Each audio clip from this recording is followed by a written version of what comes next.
अब उत्तर चाहिए brought to you by our pure का हल्दी मसाला। मिर्च धनिया करे कमाल। सबका राजा आर प्योर मसाला। मेरे पास है प्योर पाव भाजी का मसाला। प्योर पाव भाजी मसाला, पाव भाजी को टेस्टी बना डाला। सबका राजा आर प्योर मसाला। पाक दुम दुम। अरे श्रीमती जी, कुछ तो सस्ता लो, बचत करो। नहीं श्रीमान जी, सब बढ़िया लो, रहने दीजिए। इसमें क्या खास बात है? थोड़े में ज्यादा स्वाद, यही तो है इसकी खास बात। वाओ मामा, क्या स्वाद है। अरे मेरे राजा, सबका राजा आर प्योर मसाला। कुछ तो सस्ता लो, सब बढ़िया लो। इसमें क्या खास बात है? थोड़े में ज्यादा स्वाद, यही तो है इसकी खास बात। सबका राजा आर प्योर मसाला।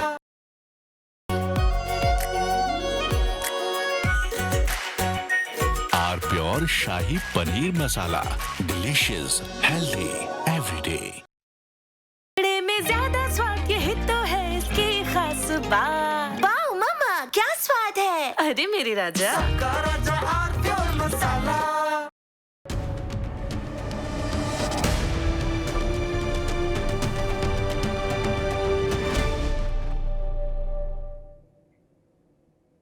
वक्फ पर 5 मई को सुप्रीम कोर्ट में अगली सुनवाई होगी और तब तक भारत सरकार का हलफनामा वक्फ पर सुप्रीम कोर्ट में दाखिल हो चुका होगा।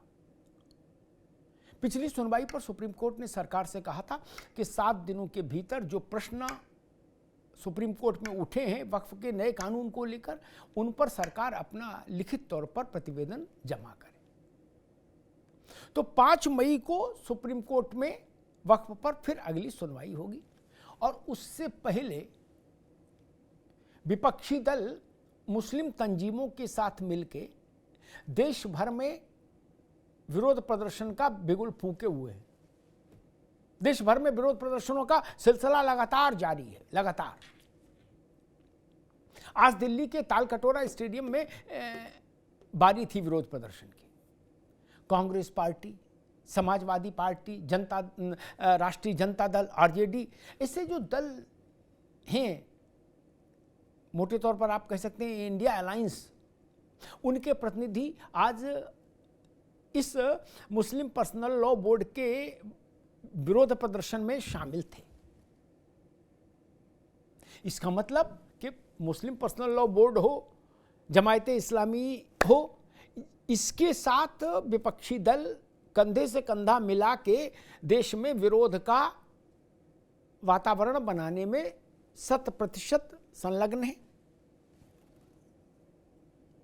और इसके काउंटर में भारतीय जनता पार्टी भी सचेत हुई है, इसलिए वो भी निकल पड़ी है सड़क पर, लेकिन उसकी स्टाइल अलग है। वो विरोध प्रदर्शन के लिए नहीं निकली, ना नारेबाजी के लिए। भाजपा ने शुरू किया है उत्तर प्रदेश से अभियान, जन जागरण अभियान, कि पार्टी की टोलियां बने, वो टोलियां घर घर जाएं, मोहल्ले मोहल्ले जाएं और वहां ये समझाएं कि जो वक्फ कानून है वो गरीब मुसलमान के लिए क्यों जरूरी है, पसमानदा के लिए क्यों जरूरी है, वंचित मुसलमान के लिए क्यों जरूरी है। तो ये counter strategy Bharatiya Janata party ने भी शुरू कर दी है। उत्तर प्रदेश चूंकि सबसे बड़ा प्रदेश है देश का, एक, और दूसरा सबसे ज़्यादा मुसलमान उत्तर प्रदेश में संख्या के हिसाब से, और तीसरा सबसे ज़्यादा वक्फ की संपत्तियां रजिस्टर्ड और अनरजिस्टर्ड उत्तर प्रदेश में। इसलिए 3 कारणों से उत्तर प्रदेश वक्फ के संदर्भ में बेहद अहम है। इसीलिए जनजागरण का अभियान उत्तर प्रदेश में गति पकड़ रहा है। और एक बात यह भी है कि भाई मुसलमान, सामान्य मुसलमान को विपक्षी दल और मुस्लिम पर्सनल लॉ बोर्ड जैसी संस्थाएं अपने साथ मानसिक तौर पर जोड़े और उसको बहा के ले जाएं, या उसको विरोध प्रदर्शनों और धरना स्थलों तक ले जाने में सफल हो, उससे पहले भाजपा चाहती है कि हम उन तक पहुंचकर उन्हें वक्फ के नए मिजाज की हकीकत से अवगत कराएं और ये बताएं कि नया वक्फ कानून उनके लिए कैसे अच्छा है पुराने वक्फ कानून के मुकाबले। भाजपा अपने जन जागरण अभियान में मोटे तौर पर इस बात को रख रही है कि सामान्य मुसलमानों के पास जाकर कुंडी खटखटा रही है और उनसे पूछ रही है कि आपको अब तक वक्फ की किसी प्रॉपर्टी से कोई लाभ हुआ? आपके बच्चों के स्कूल की फीस वक्फ ने दी? नहीं। आपके घर में राशन की जिम्मेदारी वक्फ ने उठाई? इलाज की जिम्मेदारी वक्फ ने उठाई? वक्फ से आपको क्या फायदा मिला? भाजपा का जनजागरण इस विषय पर केंद्रित है। स्वाभाविक है, जिनको कोई फायदा नहीं मिला वक्फ से, उनको ये भाजपा की बात अपील करेगी। और जब दूसरी तरफ से ये नारा दिया जा रहा है कि वक्फ का नया कानून मुसलमान पर हमला है, इस्लाम पर हमला है, शरिया पर हमला है, इस्लाम के कायदे और कानून पर हमला है, तो उसका काउंटर करने के लिए भारतीय जनता पार्टी ने ये रास्ता चुना है। अब दोनों धाराएं जनता के सामने हैं और दोनों धाराओं का अंदाज सुप्रीम कोर्ट को भी है कि देश में क्या वायुमंडल बन रहा है। और इस सब के बीच में 5 तारीख को सुप्रीम कोर्ट को इस बेहद संवेदनशील मसले पर आगे बढ़ना है।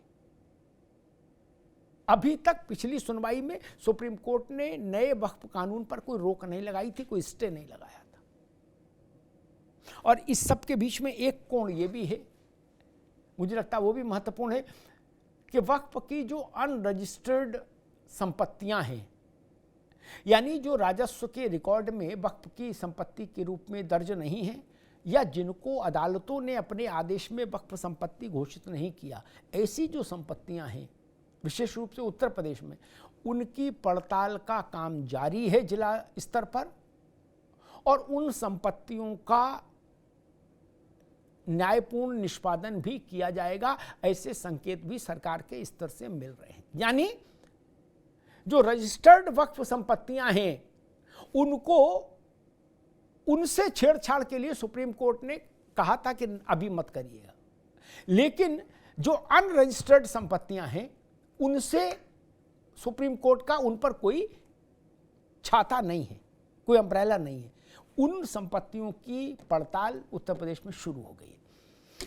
मेहमानों के पास ले चलते हैं, आपको मेहमानों से परिचय कराते हैं, फिर इस बहस को आगे बढ़ाएंगे। रत्नाकर सिंह साहब हैं, प्रवक्ता हैं भारतीय जनता पार्टी के। रत्नाकर जी का स्वागत है। फहद अली खान साहब हैं, अध्यक्ष मुस्लिम महासंघ के। खान साहब का बहुत स्वागत है। मनीष अग्रवाल जी हैं, राजनीतिक विश्लेषक। मनीष जी का बहुत स्वागत है। और अभी थोड़ी देर में हमारे साथ मुन्ना खान साहब जुड़ेंगे, कांग्रेस के नेता। मुन्ना खान साहब का एडवांस में स्वागत है। मनीष जी, एक तरफ भाजपा का जन जागरण चल रहा है वक्फ पर, दूसरी तरफ से मुस्लिम पर्सनल लॉ बोर्ड और विपक्ष का जन जागरण चल रहा है। वो अपने ढंग से जन जागरण कर रहे हैं या अपने ढंग से जन जागरण कर रहे हैं? दोनों जागरण में लग गए हैं अब। और 5 तारीख को सुनवाई है फिर अगली सुप्रीम कोर्ट में इस वक्फ को लेकर।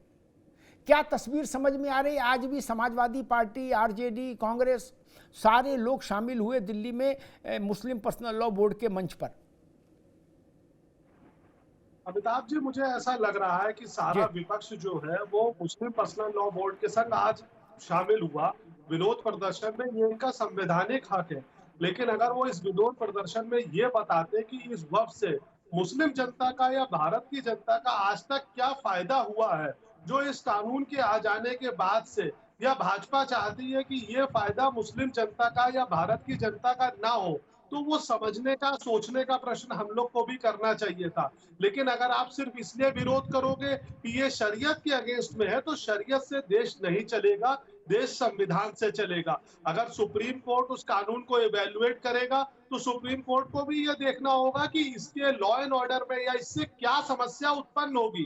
क्या उससे ऐसी कुछ आय हो रही है जो रुक जाएगी? क्या मुस्लिम भाई बहनों के अस्पताल बंद हो जाएंगे? क्या स्कूल बंद हो जाएंगे? क्या रोजी रोटी बंद हो जाएगी?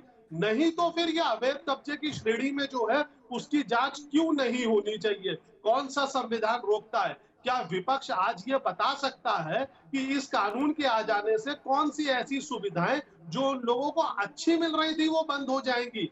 एक अच्छा डेटा नहीं है, एक जनता के फायदे का डेटा नहीं है। लेकिन जब डेटा नहीं है तो सिर्फ और सिर्फ सरकार का विरोध करना है, ये कहते हुए कि वो जो भी ला रहे हैं हम इसके विरोध में हैं, तो ये उनका संवैधानिक हक है। जब तक वो संविधान के दायरे में करेंगे तब तक कोई समस्या नहीं है, लेकिन अगर वो संविधान के दायरे को लांघेंगे तो कोर्ट को और सरकार को पूरा अधिकार है अपनी कार्रवाई करने का।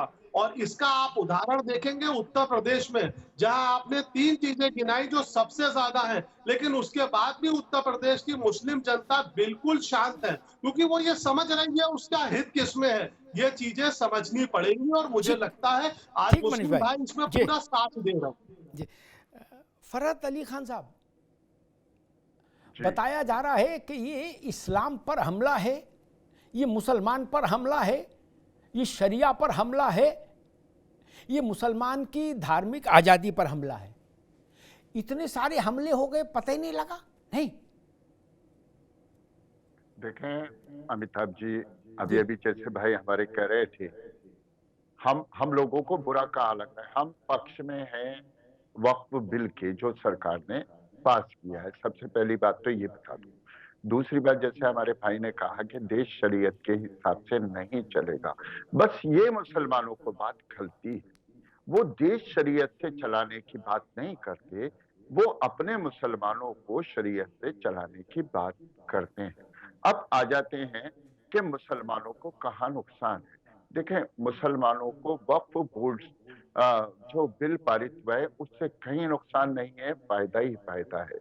लेकिन जो मुसलमानों के इमाम बन जाते हैं, जो मुतवल्ली बन जाते हैं, जो पीर साहब बन जाते हैं, जो गरीब मुसलमानों से मजहब के नाम पर चंदा या खैरात ज़कात इकट्ठी करके अपनी प्रॉपर्टी, अपनी कोठियां बना लेते हैं, वहीं पर ऐसा होता है कि कुछ जिनके यूजर्स नहीं होते और बड़े लोग होते हैं, अगर वो वक्फ कर जाते हैं तो ये वक्फ बोर्ड जो है उस यूजर का कभी कोई परेशान हाल नहीं जानता कि वो जिंदा भी है या वो उससे दवाई भी मिल रही है या नहीं मिल रही है। लेकिन जब वो मर जाता है तो तीसरे दिन ये एक वो लेके पहुंच जाते हैं लेटर कि ये वक्फ कर दिया गया था रामपुर में। इसकी सैकड़ों मिसालें हैं।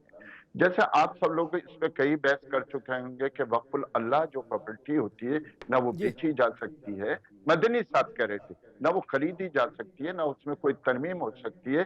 जैसे ईदगाह शहर में आ गई है, वो 100 करोड़ की हो गई है, तो हम उसको बेच के इस 100 करोड़ रुपए की 50 बीघे जगह ले लें, तो ऐसा भी वक्फ में नहीं है।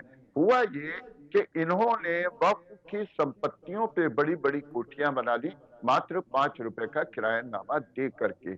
आज तकलीफ उनको ये है कि जिस दुकानदार से हम 25,000 रुपए महीना किराया लेते थे और 2,500 रुपए की वक्फ की रसीद देते थे, हमारे 22,500 रुपए खत्म हो गए। इतना बड़ा चैनल है। एक बात कहता चलो, मैंने कई बार कही है कि अगर हमें 50 साल कोई किसी के मकान पे हम किराए पे रहते हैं और वो कभी कोई तकलीफ नहीं देता, वो जब अपना मकान किराए से खाली कराना चाहता है, उसका परिवार बढ़ गया, तो हम कोर्ट का या बाहुबल का सहारा लेते हैं। यही वक्फ बोर्ड माफिया इस वक्त में धरने, प्रदर्शन और इतनी बड़ी बड़ी तालकटोरा जैसे स्टेडियम या जहां पर भी हो रही है सभाएं करके हम लोगों को बरगलाते हैं, बहकाते हैं, भटकाते हैं।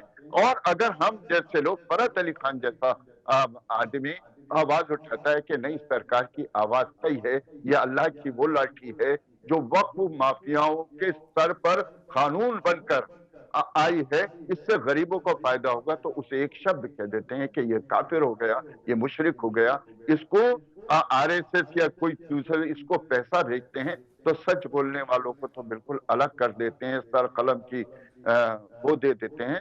तो हम लोग जो है गरीब मजदूर, ठेले वाले, चूना करने वाले, सब, इससे हमें कोई मतलब नहीं है, हम सरकार के साथ हैं। रत्नाकर जी, अभी सबसे बड़ी आजमाइश सुप्रीम कोर्ट में है और सुप्रीम कोर्ट से तो तनातनी भी बहुत हो गई इस दौरान। क्या 2-2 हाथ करने की मुद्रा है, कॉलर कफ समेट रहे हैं सब, इधर वाले भी उधर वाले भी। कल सुप्रीम कोर्ट ने कहा भी विष्णु जैन से, जब वो अपनी पिटीशन पर बहस करने चाह रहे थे तो उन्होंने कहा भाई आप क्या चाहते हो, वैसे उधर वाले नाराज हैं, आप चाहते हो मैं और ऑर्डर कर दें, तो और हम पर वैसे तोहमत लगाई जा रही है। सुप्रीम कोर्ट इस बात को नोटिस कर रहा है कि उस पर आरोप लगाए जा रहे। एक विषय ये, जो सवाल उठा रहे लोग उनके पास अपने तर्क हैं और इसके बीच में उसी सुप्रीम कोर्ट को वक्फ पर सुनवाई करनी है 5 तारीख को। रत्नाकर जी, मामला थोड़ा कैड़ा हो गया नहीं? जी अमिताभ जी, देखिए, बात जहां तक सुप्रीम कोर्ट की है, न्यायपालिका की है, विधायिका की है या फिर कार्यपालिका की, देश के संविधान में ये तीनों स्तंभ हैं और तीनों के अपने एक सीमाएं होती हैं और अपनी मर्यादाएं होती हैं और अपना एक जो है उनका एक अपना एक विभाग होता है, उस विभाग के तहत वो जो है काम करते हैं। लेकिन अगर कोई भी, जैसे न्यायपालिका हुआ, अगर विधायिका के कार्य क्षेत्र में अगर कोई हस्तक्षेप करेगा तो निश्चित रूप से विधायिका के लोग जो है उस पर ऑब्जेक्शन करेंगे और विधायिका के लोग जो है वो न्यायपालिका के अगर कार्य क्षेत्र में ऑब्जेक्शन करेंगे तो न्यायपालिका भी उस पर ऑब्जेक्शन करेगी। तो इस तरह के सबके कार्य क्षेत्र बटे हुए हैं और एक दूसरे पे जब आरोप प्रत्यारोप करने लगते हैं तो ये कहीं ना कहीं देश का जो संघीय ढांचा है, उस संघीय ढांचे पे ये चोट के समान है। देखिए, न्यायपालिका अनुच्छेद 13 के तहत वो कानून को रद्द करने का उसको अधिकार है, लेकिन किस कंडीशन में है? जब उसके मौलिक अधिकारों का, किसी के भी मौलिक अधिकारों का विधायिका द्वारा हनन किया गया हो और कानून बनाया गया हो, तब वो न्यायपालिका उसको रद्द कर सकती है। लेकिन आपने देखा कि 370 में भी हम लोगों को न्यायपालिका से कोई ऑब्जेक्शन नहीं आया, सीए में भी नहीं आया, तमाम जो है हमने कानून बनाया उसमें नहीं आया। इसमें भी हम पूरी तरह से आश्वस्त हैं कि नहीं आएगा। हाँ, कुछ चीजें हैं जिसको न्यायपालिका देख रही है, वो भी हम जानते हैं कि हम जब अपने फैक्ट्स उनके सामने रखेंगे तो न्यायपालिका हमारी बातों को मानेगी। जैसा कि आपने अभी जगदम्बिका पाल जो जेपीसी के अध्यक्ष थे, उन्होंने कहा कि हमने जो कानून बनाया है उस कानून में कहीं भी खामियां मिल जाए तो वो इस्तीफा दे देंगे, वो बतौर सांसद जो है वो इस्तीफा दे देंगे। ये वक्तव्य अपने आप में दर्शाता है कि ये जो कानून संशोधन, जो वक्फ संशोधन बिल जो लाया गया है, वो सिर्फ पसमानदा मुसलमानों के भलाई के लिए लाया गया है, वो किसी दूसरे के भलाई के लिए नहीं, ईसाई, सिख धर्म, हिंदुओं के भलाई के लिए नहीं, सिर्फ जो गरीब मुसलमान हैं, जो इस वक्त के माध्यम से, जिन लोगों ने, 2 तरह के लोग हैं इस देश में, जो एक तो राजनीतिक तुष्टीकरण करके इससे फायदा ले रहे हैं, वो विरोध कर रहे हैं, और दूसरे वो लोग हैं, जैसा कि खान साहब ने बताया, कि संपत्तियों पे कब्जा करके और अपनी जेबें भर रहे हैं, वो विरोध कर रहे हैं। आम मुसलमान खुश है क्योंकि वह जानता है कि वक्फ बोर्ड ने उनको अभी तक कोई भी सुविधा मुहैया नहीं कराई है, और जब ये लागू होगा तो निश्चित रूप से संपत्तियां जो है वो वक्फ बोर्ड, उसका फायदा जो मिलेगा वो आम जनता को मिलेगा, गरीब मजलूम जनता को मिलेगा। देखिए, ठीक है रत्नाकर भाई, दोबारा में आएंगे, अभी रुकना होगा, दोबारा में आएंगे। मुन्ना खान साहब भी हमारे साथ जुड़ गए हैं, कांग्रेस के नेता। मुन्ना खान साहब का भी बहुत स्वागत है। मैं सोच रहा था, मुन्ना भाई आ रहा होगा, मैं सोच रहा था कि जब वक्फ का मसला सुप्रीम कोर्ट पहुंचा तो मेरी छोटी बुद्धि ये कह रही थी कि इसमें पहला कदम शायद यही होगा सुप्रीम कोर्ट का कि वक्फ किस लिए है, इसकी व्यवस्था किस लिए है, व्यवस्था कौन करता है, ये तो सबको पता है। व्यवस्था किसके लिए है? यतीम बच्चों के लिए, बेवाओं के लिए, वंचित मुसलमान के लिए, इसमें कोई दो राय नहीं। तो मुझे लगा सुप्रीम कोर्ट पहले ये कहेगा कि हम ये तो जान लें ये व्यवस्था हो रही है कि नहीं हो रही है, तो इसके लिए एक व्हाइट पेपर मांगना पहली शर्त होती कि अब तक वक्फ से यतीमों के लिए, मजलूमों के लिए, बेवाओं के लिए, गरीबों के लिए, वंचितों के लिए कितने कल्याणकारी काम हुए, उनकी एक सूची तो होती कम से कम सामने, अदालत के सामने भी होती और देश के सामने भी होती। हो सकता है वक्फ ने कुछ ऐसे अच्छे काम किए हों जो लोग ना जान पा रहे हों, सूची तो लाओ, और सूची आ जाएगी तो तस्वीर साफ हो जाएगी, कौन कितने पानी में खड़ा है, कितने अस्पताल, कितनी यूनिवर्सिटी, कितने स्कूल, कितने स्टेडियम बनवा दिए, ये पता लग जाएगा।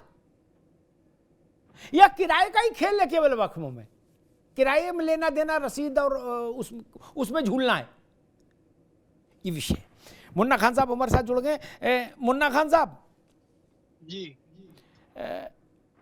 आज भी दिल्ली में प्रदर्शन हुआ, कांग्रेस भी उस प्रदर्शन में शामिल हुई, आरजेडी शामिल हुई, समाजवादी पार्टी शामिल हुई, टीएमसी शामिल हुई, मतलब लगभग पूरा इंडिया अलायंस आज भी शामिल हुआ ताल कटोरा में मुस्लिम पर्सनल लॉ बोर्ड की अगुवाई में। और दूसरी तरफ भारतीय जनता पार्टी है जो वक्फ सुधार कानून को लेकर एक जन जागरण अभियान चला रही है 20 तारीख से, यानी आपका भी जागरण और उनका भी जागरण। अब जनता को फैसला करना किसका जागरण सुने। और इसी बीच में 5 मई को अगली सुनवाई है देश की सबसे बड़ी अदालत में। क्या तस्वीर बन रही है आपके हिसाब से? अमिताभ जी, पहले तो आपका बहुत बहुत धन्यवाद और आपके दर्शकों का और आपके टीम का धन्यवाद। देखिए, हमारे हिसाब से नहीं, कांग्रेस पार्टी के हिसाब से जो दिख रहा है, जो सत्य है, वो मैं बताऊंगा आपको। और सच्चाई यही है कि जिस कोर्ट की अभी आप बात कर रहे थे, जिस जन जागरण की अभी आप बात कर रहे थे, तो भारतीय जनता पार्टी जितने भी कानून लाई है, चाहे कृषि कानून हो, चाहे युवा के हक में कानून हो, चाहे कोई भी एक कानून हो, कभी भी किसी से पूछी नहीं है। तो ये मैं समझता हूँ, फिर ये जन जागरण करने का क्या मतलब है? अगर जन जागरण करने का यही एक मतलब था, तो पहले जितने भी मुस्लिम धर्म गुरु थे उसको बिठा करके एक बैठक होनी थी। तो सरकार ऐसा कभी करती नहीं है। चाहे किसान के मसले पे बिल लाना हो, किसी से नहीं पूछना, एक बंद कमरे में डिसीजन ले लिया जाता है शाह और शहनशाह के द्वारा, और वो कानून थोप दिए जाते हैं। बाद में जब विरोध होता है तो वो हाथ जोड़ के कहते हैं मुझसे लग रहा है जो हमारी तपस्या में कहीं ना कहीं कमी रहेगी, इसीलिए भी ये बिल मैं वापस ले रहा हूँ। और उसके बाद जितने भी टीवी चैनल है वो उसके वापसी के गुणगान समझाने लगते हैं कि नरेंद्र मोदी जी ने वापसी लिया तो आपको ये फायदा होगा। अगर वो लागू हो जाता है फिर वो लागू के गुणगान समझाने लगते हैं। तो दर्शक अभी परेशान है कि आखिर सत्य क्या है। क्या उसी सरकार के राह पे जितने भी चैनल है, न्यूज चैनल, वो चल रहे हैं क्या अच्छे बुरे की पहचान, जिसपे एक विश्वसनीय नेता जो लोग 140 करोड़ जनता दिखा रही थी, तो कहीं ना कहीं वो खोती आज नजर आ रही है। दूसरा सवाल मैं ये कह रहा हूँ, वक्फ बोर्ड आपने कहा कि क्या बनाया, वक्फ बोर्ड की जानकारी लेनी होगी। वक्फ बोर्ड ने वो काम किए जो सराहनीय कदम है। कई गरीब बेटियों की शादी में वक्फ बोर्ड का योगदान होता है। कई मदरसे चलने, कई मुस्लिम यूनिवर्सिटी चलने जो वक्फ बोर्ड की तरफ से योगदान होता है तो चलते। कई ऐसी मिसालें। सवाल ये है कि एक बार सार्वजनिक कर दो, झंझट कटे मिटे सब पीरा। एक बार व्हाइट पेपर जारी कर दे वक्फ बोर्ड कि भाई देश भर में हमने यहाँ क्रांति की, जारी कर दो, विरोधियों का मुंह बंद हो जाएगा। नहीं अमिताभ जी, सरकार ने कभी डाटा मांगा है? सरकार ने कभी पूछा कि वक्फ से जो पैसा आ रहा है, जो किराए का पैसा आ रहा है या वक्फ की जमीन है उसका जो रेंट आ रहा है, वो पैसा कहाँ जा रहा है? ये हिसाब सरकार को लेना चाहिए। सरकार वो हिसाब लिए बगैर वक्फ को एक ऐसी संस्थाओं के तौर पे जाहिर करना चाह रही है जिसे आने वाले जो नस्ल है, जो एक मुस्लिम समुदाय है, उसको कहीं ना कहीं गहरा नुकसान होने वाला है। आप समझिए, वो मदरसा, यूनिवर्सिटी, वो स्कूल जो वक्फ पे तरफ से चल रहे वो बंद हो जाएगी। जो गरीब बेटियों की शादी हो रही थी वो बंद हो जाएगी। जो दान दी हुई जमीन पे सरकारों की इस तरीके से नजर है। और इसका मसला कुछ नहीं है, 52 मंदिरों की जमीन जो वक्फ बोर्ड ने कहा है कि जमीन हमारी है, और अंबानी का जो शीश महल मुंबई में है, वक्फ ने कहा वो हमारी है। 2003 में कैसे अंबानी ने लिखवा लिया, ये बहुत ताज्जुब की बात है। इस पे हम कार्रवाई करेंगे और अपनी जमीन हासिल करेंगे। तो शाह और शहनशाह को ये लग रहा है कि कहीं ना कहीं अंबानी का महल है वो अगर बुलडोज हुआ हमारी तो नाक कट जाएगी। अरे वाह साहब, रुकिए 2-3 बातें हमारे मित्र मुन्ना खान साहब ने कही। उसमें पहली तो बात ये, हमारी जानकारी ऐसा कहती है कि जब मुंबई के जिस बंगले की बात कर रहे हैं मुन्ना खान, जब वो बंगला बनना शुरू हुआ, वहाँ नारियल फोड़ा गया, तो मुन्ना खान साहब की पार्टी की सरकार थी, ठीक? उन्हीं के कार्यकाल में बना पूरा, उसमें आलर झालर लगी, तो गड़बड़ हुआ तो आपकी पार्टी जिम्मेदार है? नहीं, आपकी पार्टी ने बिस्मिल्लाह किया था, ये याद नहीं? मुन्ना खान साहब ने कहा कि सरकार को मांगना चाहिए था विवरण, सरकार नींद में थी, नहीं मांगा। आप तो ईमानदार थे, आप तो कहते भैया ये लो, देश के सामने हमने रख दिया। हमारे इतने सेवा के काम चल रहे हैं देश भर में। और ऐसा तो है नहीं कि काम गुपचुप होते हैं जो दूसरा कोई देख नहीं सकता, केवल आप ही को दिखाई दे। नेकी का कोई काम करिए तो 50 किलोमीटर दूर तक उसकी खुशबू रहती है? बिल्कुल बिल्कुल। दूसरों को क्यों नहीं सूंघ वो खुशबू महसूस हो रही है? और तीसरी बात जो मुन्ना भाई ने कही, हमारे दोस्त हैं लेकिन एक बात उन्होंने तथ्यात्मक तौर पर ठीक नहीं कही कि किसी मुस्लिम नेता से बैठ के बात नहीं की। 52 बार मुस्लिम नेताओं से, धर्मगुरुओं से बैठकर बात हुई, 52 टाइम्स। भुने हुए काजू, पिस्ता, बादाम रोस्टेड इनके साथ है। जूस, चाय, कॉफी की छूटती, चाय जितनी पियो। और कैसे फिर विचार विमर्श करते? फिर तो ये था कि भाई मालिश आलिश करते हुए विचार विमर्श हो, बस वो ही नहीं हुआ। मालिश मसाज करते हुए नहीं हुआ विचार विमर्श। वरना 52 बार क्या हुआ? लूडो खेल रहे थे क्या? अंताक्षरी में भाग ले रहे थे? और मुन्ना भाई ने एक बात और कही थी कि बाद में कहा जाता है कि हमारी तपस्या में कमी रहेगी, वो कानून वापस ले लिया जाता। ऐसा एक बार हुआ। 370 गई मुन्ना भाई तो चली गई क्या? उसका फिर कोई सही बात पूछ नहीं पकड़ पाया। सीए आ गया तो आ ही गया, सब शाहीन बाग बनाते रह गए। आ गया कि नहीं आ गया बताओ? 35 से हटा तो हट ही गया। कश्मीर में चुनाव हुआ तो हो ही गया नहीं? अयोध्या मंदिर बना तो बन ही गया। आप ही लोग बवाल कराते हो। ऐसे मैंने एक बार कहा था कि भाई केंद्र में नरेंद्र मोदी को और लखनऊ में योगी आदित्यनाथ को चुनौती न दो। जिस चीज पे चुनौती दी वो काम जरूर हो जाएगा। आपने कहा कि कश्मीर में 370 हटा के दिखाएं, हिम्मत हो तो खून की नदियां बह जाएंगी। वहां किसी ने लाल रंग तक नहीं खेला सड़क पे। और वक्फ पर कहा था मुसलमान सड़कों पे उतर आएगा। फौज साहब आपके पास आ रहा हूं, कहा गया था पूरे देश को शाहीन बाग बना देंगे। ये ध्यान रखे सरकार। जिस सूबे में सबसे ज्यादा मुसलमान आबादी, जिस सूबे में सबसे ज्यादा वक्फ की संपत्तियां, उस सूबे में ना हल्ला है, ना हंगामा है, ना हाय है, ना तोबा है। सब कुछ शांतिपूर्वक चल रहा है। वो है उत्तर प्रदेश। बात कहां? वहां 4 करोड़ के आसपास मुसलमान है अकेले देश में, और कहीं इतना मुसलमान नहीं। और सबसे ज्यादा वक्फ की संपत्तियां उत्तर प्रदेश में। आपने कहीं धरना, प्रदर्शन, हंगामा, बवाल देखा कि पत्थर चल रहे हैं, डंडा चल रहे हैं? हाँ, मुस्लिम पर्सनल लॉ बोर्ड ने कहा कि 30 अप्रैल को हम रात में सारे मुसलमानों की बत्ती गुल कर देंगे। तो इसमें किसी को एतराज नहीं। वो मुसलमानों की बत्ती परमानेंट गुल करना चाहे, उनकी आजादी है, करें। जनाब, एक शेर से शुरुआत करता हूं। कौन सी बात कब और कहां कही जाती है? कौन सी बात कब और कहां कही जाती है? ये सलीका हो तो हर बात सुनी जाती है। हम मुसलमानों से बात कहने का तरीका और सलीका ही नहीं आता। जब हमसे कोई बात पूछी जाती है, राय ली जाती है, उस वक्त हम टाल मटोल कर जाते हैं। और जब समय गुजर जाता है तो फिर धरने, प्रदर्शन, सरकार के खिलाफ मुहिमें छेड़ देते हैं। एक बात और आपने बहुत बढ़िया कही कि ये क्या किराएनामे से, अभी मुन्ना खान की मैं बात सुन रहा था। मुन्ना खान साहब, आपने बात कही, हमारी वकालत की कि बहुत सी जगहों पर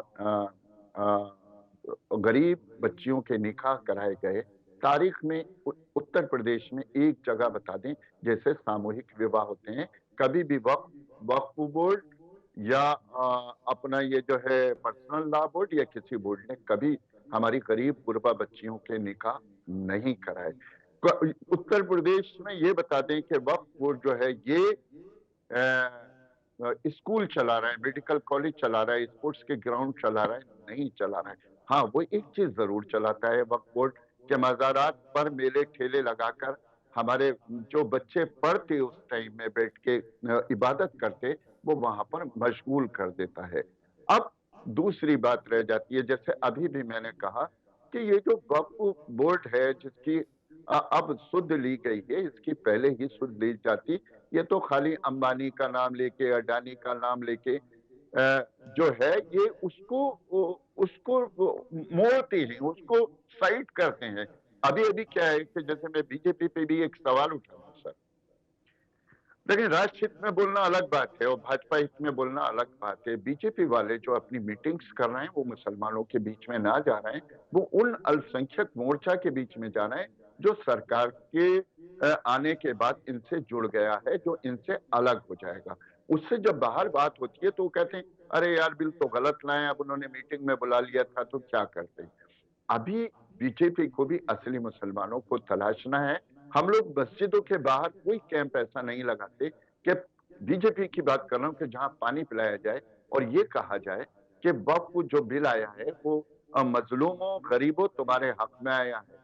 पसमानदा कौन है? पसमानदा वो है जो चूना कर रहा है, जो ठेला लगा रहा है, वो जाति बिरादरी वाला नहीं है, वो गरीब है जिसका बच्चा स्कूल में नहीं पढ़ रहा है। आज अगर हमारा बच्चा ठेले पे सफाई करने के लिए जाता है तो जिम्मेदार हम सरकार को नहीं ठहराते, मुस्लिम पर्सनल लॉ बोर्ड को मैं जिम्मेदार ठहराता हूं, मैं वक्फ बोर्ड को जिम्मेदार ठहराता हूं, मैं एकेडमी को जिम्मेदार ठहराता हूं कि उन बच्चों के लिए जो खाली पड़ी जगहें थी वह स्कूल क्यों नहीं बने थे। हम इस वजह से सरकार के कानून का समर्थन करते हैं कि अब जो जगहें आजाद होंगी उस पर कौशल विकास होगा, उस पर छोटे छोटे दवाखाने बनेंगे, उस पर स्कूल बनेंगे और उस पर जो पंक्चर जोड़ने वाले बच्चे हैं वो भला ही काम करें, लेकिन रात को तालीम लेंगे जो सामाजिक होगी, जिसमें कानून की और अपने सरकार के प्रति वफादारी की शिक्षाएं दी जाएंगी। ठीक बात है। मनीष अग्रवाल जी,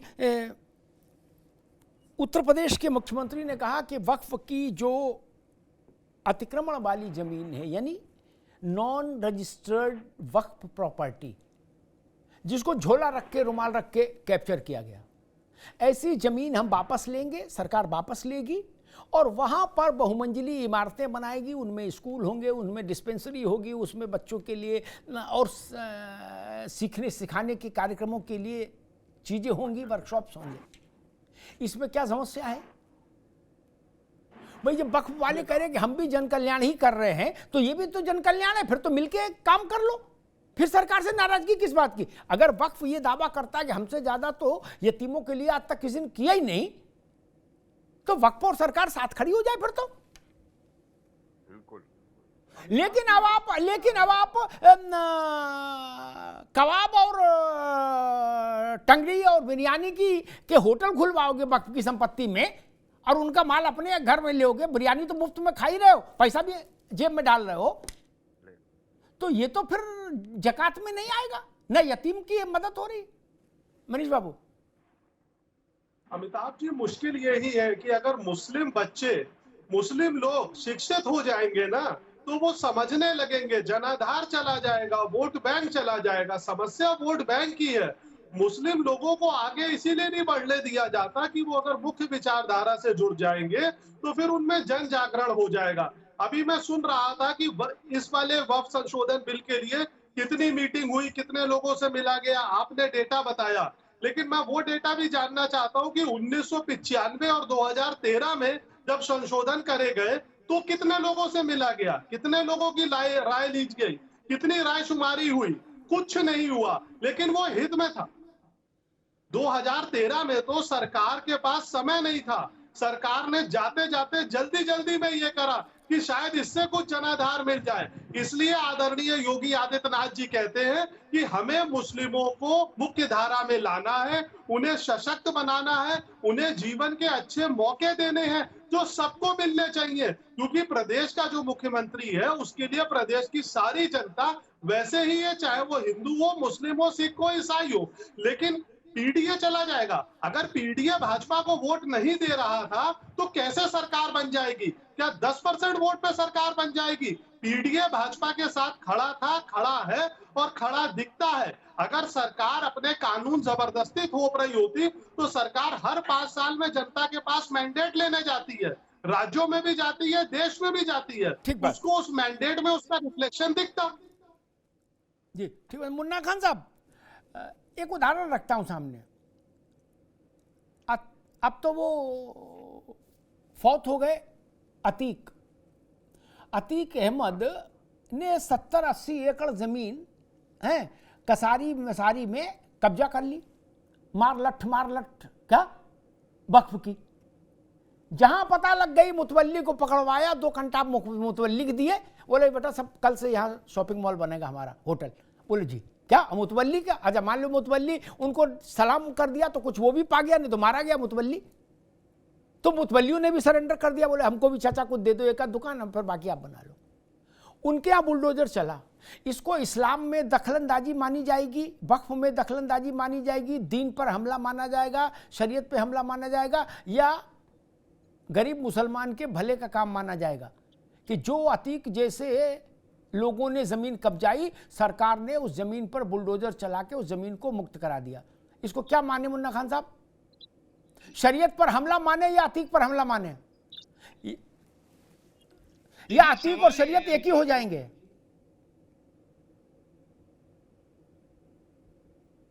जी आएगा तो मैं इनको बता देना चाहता हूँ कि मुस्लिम बच्चे सिर्फ पंक्चर नहीं जोड़ते, वो मिसाइल के तार भी जोड़ते हैं। और कल के डेट में एक अब्दुल्ला नाम का लड़का है जो 90.99% मार्क्स लाया, वो भी मुस्लिम ही है। तो आप पंक्चर वाले नजर से मत।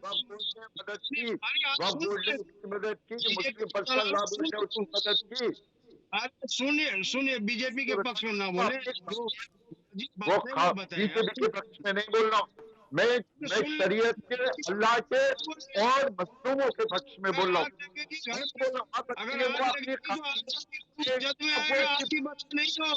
आप शांत हो जाओ।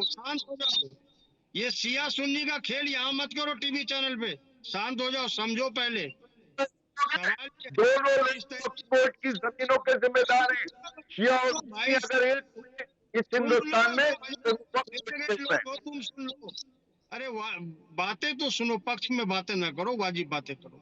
सवाल ये है कि अभी आपने कहा, अरे दोस्त सुन लो आप, अभी सुन लीजिए जरा। हाँ जी मुन्ना भाई, अभी अमिताभ जी ने कहा कि जन कल्याण के लिए सरकार आई है। सरकार तो 2013 से 14 से जन कल्याण में आई थी, लेकिन जन कल्याण किसका हुआ? अडानी, अंबानी, नीरव मोदी, मेहुल चोकसी। क्या इस देश के युवाओं का जन कल्याण हुआ? क्या इस देश के किसान का जन कल्याण हुआ? क्या इस देश के महिलाओं की सुरक्षा बढ़ी? आज सरकार दलाली किसकी कर रही है? अडानी और अंबानी की। आज वक्त के कानून में संशोधन क्यों किया जा रहा है? अंबानी अडानी के फायदे के लिए। अभी मित्र ने कहा 2013 में सरकार ने बिल में संशोधन लाई, तो भाई साहब भारतीय जनता पार्टी के नेता भी सहमत थे, सुषमा स्वराज आदि। गलत जानकारी और ऐसा नहीं था, मैंने पर दुरुस्त किया था।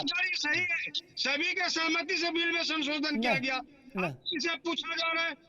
आज ये शहंशाह किसे पूछ करके बिल लाते हैं, किसे पूछ करके कानून बनाते हैं? किसी से पूछा नहीं जा रहा, क्योंकि इस देश में लोकतंत्र है ही नहीं। यहाँ जो कानून चल रहा है वो शाह और शहंशाह चल रहा है। किसी विशेष की बात, जो अब्दुल की चूड़ी टाइट करने आया था वो आज अब्दुल के लिए काम कर रहा है, लगातार 5 साल मुसलमानों के लिए काम कर रहा है। अरे जो सरदर्द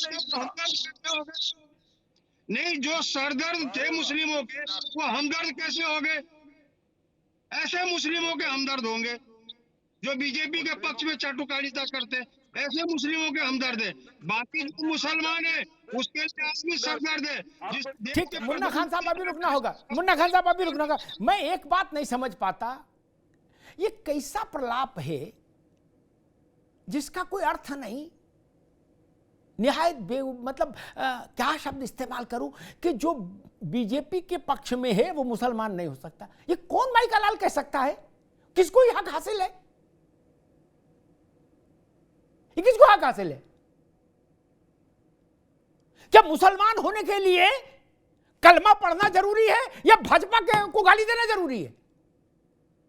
तो यही फतवा जारी करा दो कि आज से कलमा बंद, केवल भाजपा को 5 बार गाली दो और वजू करो, 5 बार गाली देके खरी खरी, और उसके बाद मुसलमान हो जाओ। यही करा दो, यही फतवा जारी करा दो ना यार। सब झंझट ही खत्म, सारी बहस ही खत्म हो जाएगी। बोला 3 बार भाजपा को गाली देनी होगी, 2 बार आरएसएस को, है, और फिर बजू करके तुरंत खड़े हो जाना, आप मुसलमान हो गए। ऐसे ही फतवा जारी करा दो यार किसी और मौलवी से। कैसी बात करते हो कि आ गए दलाली करने? आप अपनी बात रखो तो अच्छी, दूसरा रखे तो दलाल। आपको कोई इस देश के 25 करोड़ 30 करोड़ मुसलमानों ने लिख के दिया कि ये हमारे नेता हैं? नहीं ना। आप ज्यादा बड़े मुसलमान हो, फहद अली कम मुसलमान है, ये कैसे तय होगा? तराजू बैठा हुए। या हम कम हिंदू हैं और मनीष बड़े हिंदू हैं, या मनीष छोटे हिंदू है और मैं बड़ा हिंदू, ये कौन तय करेगा भाई कलाल? ये सब मत फैलाया करो भाई। देखो, और मैं रत्नाकर जी के पास जाऊं उससे पहले एक बात कहूंगा। मैं कई बार उस बहस बात कह चुका है, लेकिन बार बार हमारे मित्र लोग उस बात को ले आते। ठीक है, उनके लिए भी बहस में जान बनी रहनी चाहिए, उनके पक्ष पर भी। जब 2013 का बिल आया, या उससे पहले जब 95 में नरसिंह राव लेके आए वक्फ के संशोधन, तो भारतीय जनता पार्टी ने ऑन रिकॉर्ड विरोध किया। मुझे वक्ता याद है, अरुण जेटली, सुषमा स्वराज, क्या नख से शिख तक विरोध किया। कांग्रेस वाले धपसट में कहते ना ना कोई विरोध नहीं हुआ, सबसे बात कर ली थी, कान में हो गया था। नहीं जी, पार्लियामेंट के रिकॉर्ड में दर्ज है बहस, आपके कहने से मान लेंगे। कांग्रेस ने कहा कि बात नहीं करते ये किसी से लोकतंत्र में। बात कैसे होती है? पीली हल्दी और पीले चावल भिजवाए कि भैया शाम को आ जाओ घर, हैं, कढ़ी चावल बनवाए, कैसे बात करें? जितना हमने लोकतंत्र पढ़ा उसमें तो यही तरीका ही है। जेपीसी है, मीटिंग से संवाद है, सुझाव मांगना है जनता के डोमेन में जाके, और उसके बाद संसद में ले आना है विधेयक। बहुमत 7 होगा तो कानून बन जाएगा, नहीं 7 होगा गिर जाएगा। इसी से जवाहरलाल नेहरू कानून बनाते थे, इसी तरीके से, इसी से नरेंद्र मोदी बना रहे हैं। नेहरू जी बनाए तो ओरिजिनल कानून, और मोदी जी बनाए तो डुप्लीकेट। ये नहीं चलेगा भैया। पूजा स्थल विधेयक आया था इस देश में, एक भी मीटिंग हुई उत्तरायण नहीं। किसी को नरसिंह राव ने खाने बुला के पूछताछ की? नहीं। सलाह मशवरा? नहीं। किसी से कान में बात की? नहीं। कोई जेपीसी बनी? नहीं। कोई 52 मीटिंग छोड़ो 5 मीटिंग हुई? नहीं। वो लोकतंत्र था? अरे ये तो याद कर लो भैया, आप क्या करके आए हो? रत्नाकर जी, एक बात जो फहद अली खान साहब ने कही वो महत्वपूर्ण मुझे लगी। बाकी कांग्रेस के तो आरोप पुराने हैं, लेकिन जो खान साहब ने कहा कि भाजपा वहां नहीं जा रही अभी जन जागरण अभियान में जहां उसको जाना चाहिए मुसलमानों के जिस सेगमेंट में, उन्होंने एक अच्छा सुझाव दिया कि मस्जिद के बाहर जुमे को है एक टेंट लग सकता है, वहाँ ठंडा पानी हो सकता है, वहाँ कुछ लोग बैठ सकते हैं जो नमाज पढ़ के निकले, उनको समझाया जा सकता है, उनसे संवाद हो सकता है, उनसे विमर्श हो सकता है। नहीं, वो कह रहे हैं कि केवल भाजपा अल्पसंख्यक मोर्चा के लोगों का ही मूवमेंट हो रहा है उसमें, और वो तो ऑलरेडी समझे समझाए, वो क्या, उनको क्या समझाना। जहां भ्रम है, जहां भ्रांतियां हैं मुसलमान में, वहां भाजपा का जन जागरण अभियान नहीं जा रहा, ऐसा फरहत अली खान कह रहे हैं। रत्नाकर जी। जी अमिताभ जी, देखिए इसमें जो अल्पसंख्यक मोर्चा है भारतीय जनता पार्टी का, उसके नेताओं को यह जिम्मेदारी दी गई है कि वह जाएं और लोगों से मिलें, और जो है एक वक्फ संशोधन बिल में क्या अच्छाइयां हैं वो लोगों तक पहुंचाएं, और किस तरह से ये फायदा मिलेगा वो पहुंचाएं। तो निश्चित रूप से अल्पसंख्यक आयोग के जो लोग हैं, अल्पसंख्यक मोर्चा के जो लोग हैं, हमारे नेतागण हैं, वो जा रहे हैं और लोगों से मिल रहे हैं और उनको स्पष्ट बता रहे हैं कि वक्फ संशोधन बिल में किस तरह से और कहाँ कहाँ कब कब फायदा मिलने वाला है। ये पहली चीज। दूसरी चीज मैं ये कहना चाहूंगा, अभी थोड़ा सा बात पे आ जाता हूँ। मुन्ना खान जी कह रहे थे कि आज का मुसलमान पंचर ही नहीं बनाता है, मिसाइलों के तार भी कनेक्ट करता है। तो मैं ये कहना चाहूंगा कि प्रधानमंत्री नरेंद्र मोदी जी का तो यही सपना है कि लोग पंचर बनाना छोड़ें और आईएएस और पीसीएस बने, वैज्ञानिक बने, इंजीनियर बने, यही तो चाहते हैं प्रधानमंत्री जी। और उन्होंने कहा है कि मुसलमानों के एक हाथ में अगर कुरान होना चाहिए तो दूसरे हाथ में कंप्यूटर होना चाहिए, यही तो उनका विजन है और इसीलिए तो ये सारी कवायद की जा रही है। दूसरी चीज मैं कहना चाहूंगा, अमिताभ जी ये कह रहे थे अभी तक, एक तबलीगी जमात के प्रमुख है मौलाना साद, उन्होंने अभी एक स्टेटमेंट दिया है आजकल में। उन्होंने कहा है कि इस्लाम देश से बगावत की इजाजत नहीं देता और जो भी कानून है उसको मानने के लिए उसको मानना होता है। तो अगर एक तबलीगी जमात का प्रमुख इस तरह की बातें करता है तो कांग्रेस पार्टी के ये नेतागण जो हैं, इनके अल्पसंख्यक मोर्चे के जो नेतागण हैं, वो इस तरह से लोगों को भड़काने का, गुमराह करने का काम क्यों करते हैं? मैं पिछले 10-11 अप्रैल को जो मोर्चा हुआ था इनका पूरे देश भर में, मैं उसकी बात बता देता हूं।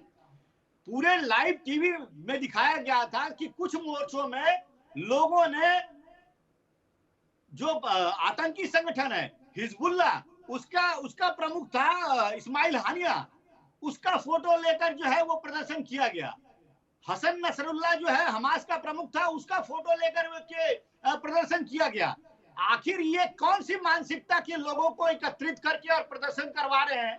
ये अपने आप में दर्शाता है कि इनका उद्देश्य देश में शांति स्थापित करना नहीं है, इनका उद्देश्य मुसलमानों का भला करना नहीं है। ये तो रंगा सियार लोग हैं जो तुष्टीकरण की राजनीति के लिए, वोट बैंक की राजनीति के लिए इस तरह का जो है लोगों को बरगलाने, फुसलाने का और बहकाने का काम करते हैं। तो ये देश की जनता और मुसलमान समाज जो है वो देख रहा है और ये भली भांति जान गया है कि ये वक्त संशोधन बिल जो है लाया गया वो मुसलमानों की भलाई के लिए लाया गया।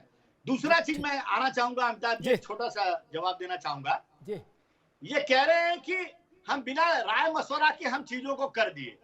पहली चीज तो ये आपने 2 बार इस चीज को तथ्यात्मक रूप से इनको स्पष्ट कर दिया कि हमने जेपीसी का गठन किया और हमने 52 बार मीटिंग किया, हमने 125 जो है संगठन के लोगों के साथ मीटिंग किया, 25 राज्य के वक्फ बोर्ड के साथ किया, लाखों जो है लोगों का सुझाव जो है वो आया, उसके बाद जो है हम वक्फ संशोधन बिल लेकर आए। आपने स्पष्ट किया ये सारी चीजें। लेकिन मैं पूछना चाहता हूं कांग्रेस पार्टी को कि ये जब भी कोई बिल लेकर आई है तो क्या इसने जेपीसी का गठन किया था? अभी आपने कहा कि 95 में जब लेकर आई नरसिम्हा राव के समय में या 2013 में लेकर आई, उस समय जेपीसी का गठन किया? नहीं किया। मैं दूसरी सबसे महत्वपूर्ण बात कहना चाहूंगा कि देश में इमरजेंसी जब लगाया गया तो क्या इंदिरा गांधी ने अपने कैबिनेट के मिनिस्टर्स को कॉन्फिडेंस में लिया था? क्या उनसे बात किया था कि देश में इमरजेंसी लगाने की नौबत आई है? सुबह 6 बजे कैबिनेट बुलाकर और बताया जाता है कि देश में इमरजेंसी जो है वो लगा दी जाती है। तो ये है इनका चाल चेहरा चरित्र। तानाशाही रवैया कौन अपनाता था 65 साल के राज्य में? 90 बार चुनी हुई सरकारों को किसने बर्खास्त किया है? ये कांग्रेस का जो है इतिहास बताता है अपने आप में कि आपने देश की जनता के हित के लिए और देश की जनता को कॉन्फिडेंस में लेने का काम कितना किया है, ये देश की जनता भली भांति जानती है। ठीक बात, ठीक दादा जी, समय कम है। मुझे याद है जब अयोध्या का विषय चल रहा था अदालत में, तो विश्व हिंदू परिषद जन जागरण के कार्यक्रम रखता था, पत्थरबाजी के कार्यक्रम नहीं रखता था, आगजनी के नहीं रखता था, मुर्शिदाबाद वाला कार्यक्रम नहीं रखता था। रथ यात्रा, जन जागरण, राम जानकी रथ यात्रा, शिला पूजन, ऐसे कार्यक्रम। तो हमारे दूसरे पक्ष के बाबरी मस्जिद एक्शन कमेटी और कांग्रेस और समाजवादी पार्टी के नेता कहते थे कि इन लोगों को कानून में भरोसा नहीं है, इन लोगों को अदालत में भरोसा नहीं है। जब मसला अदालत में चल रहा है तो ये सड़क पर क्यों जन जागरण कर रहे हैं? आज यही बात आप पर लागू नहीं होती। जब मसला अदालत में चल रहा है, देश की सबसे बड़ी अदालत में चल रहा है, तो आप ये 30 तारीख को पूरे देश भर में हर मुसलमान की बत्ती गुल क्यों करेंगे? जबरिया क्यों करना चाहते बत्ती गुल? अरे बत्ती जलाने का काम करो, मुसलमान के घर में दिया जलाने का। आप जलते हुए दिए को गुल करने की चक्कर में लगे हो, क्या सीख के आए हो? आप हाथ ऐसे धोते हैं या ऐसे धोते हैं, छोटी चीज है, लेकिन बत्ती गुल करना ठीक नहीं। हिंदुस्तान के मुसलमान को अभी प्रकाश चाहिए, बिल्कुल। जो थोड़ा बहुत प्रकाश है आप उसको भी गुल करने के चक्कर में लगे हो। बोले 30 अप्रैल को पूरे देश में बत्ती गुल करेगा मुसलमान। अरे वो क्यों करेगा? तमसो मां ज्योतिर्गमय, मैं रोशनी की तरफ बढ़ूं। ये दुनिया के उसूल है। ये उल्टे बांस बरेली जा रहे हैं, उल्टे बांस। कहा जा रहा है जो बत्ती है वो भी बुझा दो। अंधेरे में क्या करेंगे? ये अंधेरा मुसलमान के भविष्य पर छा जाए ऐसी कोशिश मत करिए। बहुत मायनों में मुस्लिम समाज का एक बहुत बड़ा हिस्सा पिछड़ेपन के अंधकार से ग्रस्त है। मैं उस बहस में भी नहीं जाता कि उन्होंने कहा पंचर, आपने कहा कि मिसाइल। ठीक बात है, एपीजे अब्दुल कलाम साहब भी थे, मीर अब्दुल हमीद भी हैं, जाकिर हुसैन साहब भी हैं, उस्ताद बिस्मिल्लाह खां भी हैं। सबका इस्तकबाल, सबका एहतराम। लेकिन जो बात फरहत अली कह रहे वो भी गैर वाजिब बात नहीं कह रहे। मेजॉरिटी क्या कर रही है? ये उंगली पर गिनने वाले नाम हैं। मेजॉरिटी क्या कर रही है? विषय वहां से शुरू होगा कि मेजॉरिटी क्या कर रही है। सच्चर कमेटी की रिपोर्ट आई थी। वो रिपोर्ट यह भी कह सकती थी कि जिस देश में जाकिर हुसैन हो गए हों, जिस देश में अब्दुल कलाम हो गए हों, एयर मार्शल लतीफ हो गए हों, उस देश में सच्चर कमेटी की जरूरत नहीं। Thank you very much. नहीं ना, ये सब गिन लीजिए 1000 लोग और आगे बढ़ा दीजिए लिस्ट 2000, 5000, 10,000, 50,000, इससे आगे तो नहीं जाएगी ना लिस्ट। बाकी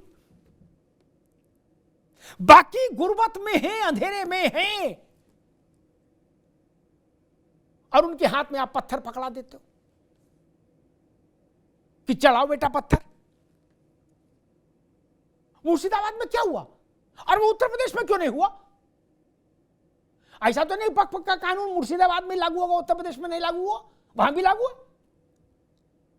अच्छा, ममता जी ने तो कोई काम भी शुरू नहीं किया, बाबा की सरकार में तो काम भी शुरू हुआ, हो गया वक्त में जांच पड़ताल का। बोले हाँ भाई कागज लाओ, कागज दिखाओ। है यहां पत्थर नहीं चला, आगजनी नहीं हुई, दंगा नहीं हुआ। पत्थर, जो लोग मुसलमान के हाथ में पत्थर पकड़ाते हैं जम्मू कश्मीर से लेकर और मुर्शिदाबाद तक, वो उस कौम का सबसे ज्यादा नुकसान करते हैं। वो उस कौम के संरक्षक नहीं है, उसके हित चिंतक नहीं है। रोजगार की जगह आप पत्थर पकड़ाते हैं संभल में, मुर्शिदाबाद में और जम्मू कश्मीर में। इस संभल में 3000 लोग कहां से आए थे पत्थर लेकर, बोरियों में पत्थर लेकर? कोई पत्थर सप्लायर होगा ना इनका। तब तो 74 लोग जेल गए और 74 ढूंढने जा रहे हैं अभी बाकी। ये क्रांति नहीं है मेरे दोस्त। ये देश की एक बड़ी आबादी को आप अंधेरे में ढकेल रहे हो, अंधेरे में ढकेल रहे हो।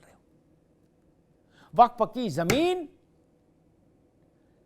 गरीब के काम आए, इससे बड़ा पुण्य नहीं हो सकता।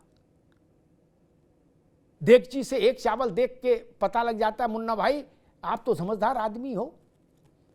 अतीक ने जो स्थिति वहां इलाहाबाद में की थी, है, उसके बाद भी हमको शक है कि वक्फ का उपयोग ठीक हो रहा है। नहीं जी, हम मूर्ख नहीं हैं। जाने कितने अतीक हो गए जिसके लाठी में दम होगा उसने वक्फ की जमीन कब्जा ली।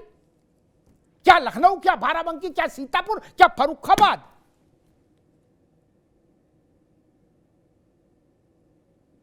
हमारे पड़ोस में एक मुस्लिम परिवार है, वो प्रेस करते हैं कपड़ों पे। हमने उनसे पूछा, फरहत भाई कि वक्फ जानते हो? बोले ना भाई साहब ये क्या होता है। मैंने वक्फ वाले तुम्हें कभी मिले? बोले नहीं, कभी नहीं। मैंने कोई मदद की? बोले कोई नहीं। बोले ब्याज पे पैसा लेके ये टेबल लाया हूं, ये प्रेस लाया हूं। क्या? मैंने वक्फ वाले नहीं? बोले ना। बोले कहां है वक्फ वाले? हमें तो कुछ पता भी नहीं। इतना बड़ा काम हो रहा है वक्फ में। अब मुन्ना भाई कह रहे कि हमने वक्फ वालों ने अरबों लोगों की तकदीर बदल दी, करोड़ों लोगों की। अरे ब्याज पे पैसा लेके प्रेस लाया है और टेबल लाया है जिस पे बैठ के करेगा लगा के। कहां वक्त में हो रहा है? और मैंने शुरुआत में कहा था कि अनेकी की खुशबू बहुत दूर तक जाती है। वो खुशबू मेरे नथनों तक नहीं आ रही, इसका मतलब नेकी नहीं हो रही है मित्र। नेकी हो रही होती तो वो गरीब पिता और माँ पूरे 4 मोहल्लों में बताता कि हमारी बिटिया को वक्फ वालों ने 50,000 रुपया दिया शादी के समय। ऐसा नहीं हो रहा मित्र। सिर्फ ये हो रहा है कि जयपुर में MI रोड पर 35 रुपया में दुकान रसीद पे दिखाई जा रही है और वैसे उसका किराया 80,000 90,000 है। अब समझ लीजिए 90,000 में 35 रुपया घटा के बाकी जेब में आ रहा है। यही कल्याण हो रहा है मित्र पूरे देश भर में। और एक पर्टिकुलर बिल्डिंग की बात मेरे दोस्त ने की थी, मुन्ना भाई ने, मुंबई की, तो मैं बता दूं उसमें काम शुरुआत हुई जब कांग्रेस की सरकार थी, उसमें वो बन के पूरी हुई जब कांग्रेस की सरकार थी, उसमें गृह प्रवेश हो गया तब जब कांग्रेस की सरकार थी। बोलो सियावर रामचंद्र की जय। घपला था, घोटाला था, अब जांच करते रहिए। कांग्रेस की सरकार में उस बिल्डिंग में सब कुछ हुआ। इसलिए आक्रमण करते समय देख लिया करिए कि कहीं हमारी सरकार तो उस वक्त नहीं थी, नहीं तो मामला बूमरैंग हो जाता है, तीर उल्टा पड़ जाता है। धन्यवाद।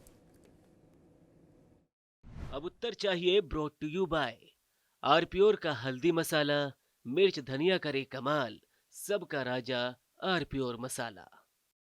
मेरे पास है आरप्योर पाव भाजी का मसाला, आरप्योर पाव भाजी मसाला, पाव भाजी को टेस्टी बना डाला, सबका राजा आरप्योर मसाला। अरे श्रीमती जी कुछ तो सस्ता लो, बचत करो। नहीं श्रीमान जी, सब बढ़िया लो, रहने दीजिए। इसमें क्या खास बात है? थोड़े में ज्यादा स्वाद, यही तो है इसकी खास बात। वाओ मामा, क्या स्वाद है। अरे मेरे राजा, सबका राजा आरप्योर मसाला। कुछ तो सस्ता लो, सब बढ़िया लो, इसमें क्या खास बात है? थोड़े में ज्यादा स्वाद, यही तो है इसकी खास बात। सबका राजा आरप्योर मसाला। आरप्योर शाही पनीर मसाला, डिलीशियस, हेल्दी एवरीडे। थोड़े में ज्यादा स्वाद, यही तो है इसकी खास बात। वाओ मामा, क्या स्वाद है। अरे मेरे राजा, सबका राजा आरप्योर मसाला।